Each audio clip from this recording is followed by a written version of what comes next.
Yung taas, eto, lalagyan ng punda, kumot, bedsheet. Eto, mga tiniklop na damit. 1, 2, 3, 4. Ayan, cabinet ni Jade.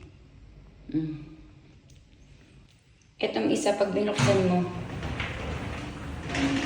hangiran.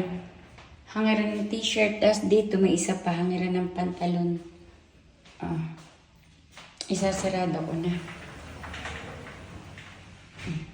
Puro glass. Ayan na. Tapos ito yung tokador ni Jade. Ito lalagyan ng salamin. Tapos ito drawer.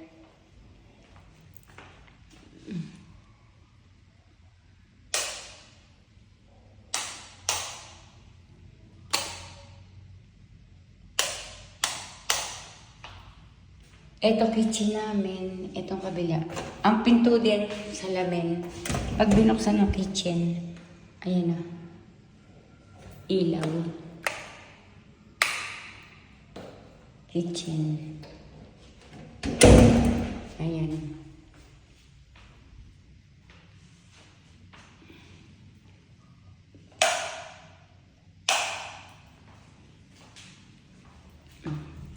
Punta tayo, ito yung pin light.